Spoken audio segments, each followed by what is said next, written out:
Okay, so back from the chili oil episode. We got this beautiful homemade aromatic chili oil, and what can we cook with this? The first thing that came across my mind was Dan Dan Mian, a humble Chinese noodle dish that best utilizes this chili oil. And it's not called Dan Dan Noodles. A guy named Daniel did not create this dish. Anyway, how can I make this dish with a little bit more of my character? You ready? Let's begin.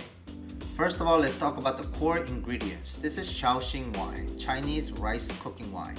It's widely used cooking wine for Chinese cooking, and if you don't have it, substitute it with sake. And this is Chinkiang Vinegar, aka Chinese black vinegar. This vinegar does not have high acidity and it has a little bit more like a rounded flavor. If you don't have it, substitute it with the malt vinegar or any kind of grain-based vinegar. And the Sichuan peppercorn. These peppercorns have fiery heat. For me, these have licorice aroma, kind of smells like allspice. These are quite important for the recipe, but if you don't have them, use the black peppercorn. And the Chinese dry chili. I do not personally think that these are spicy at all, but when you mix these in your dish, these will give you like the background subtle heat as well as the nutty flavor. And the star of the dish, Korean chili oil made from the previous episode. Yeah, of course you can use the store purchased chili oil, but this is better than that.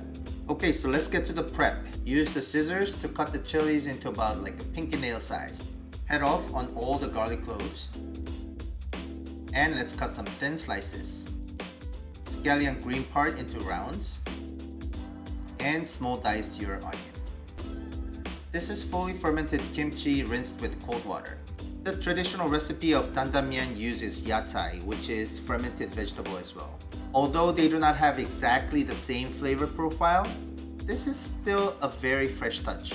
Besides, it adds my Korean character to this dish. Know what I'm saying? Okay, let's get cooking. We're gonna toast the Sichuan peppercorn on medium-low heat. Once these are nicely toasted and fragrant, we're gonna transfer it to a pestle mortar and then we're gonna smash these. Let's start a pan on medium-low heat with a little bit of oil. And we'll cook vegetables first. Onions, dried chilies, and sliced garlic. Season with salt and we're going to sweat these until the onions turn kind of translucent. And then let's add the ground pork.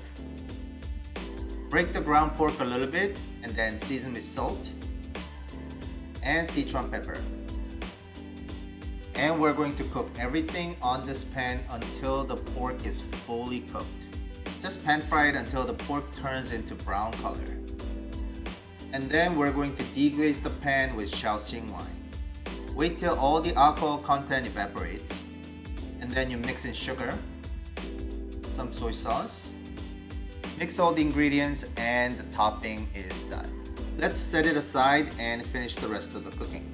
The next step is blanching your choice of greens. For me, I chose the Choy and I blanched it in salted boiling water for about 15 seconds. Not 50, 15. This is really quick process. And in the same pot, we're going to cook noodles. And let's save 1/2 cup of the noodle cooking water. While waiting, let's mix the sauce. We're gonna add soy sauce, Chinkiang vinegar, homemade chili oil with about 1 tablespoon of the sediment, cold water rinsed and chopped kimchi, and a 1/2 cup of the noodle cooking water. This is not a broth, but it will serve as the coating agent for the noodles. Okay, the noodles are fully cooked and we're going straight to plating. We're gonna build this bowl with a generous amount of sauce on the bottom.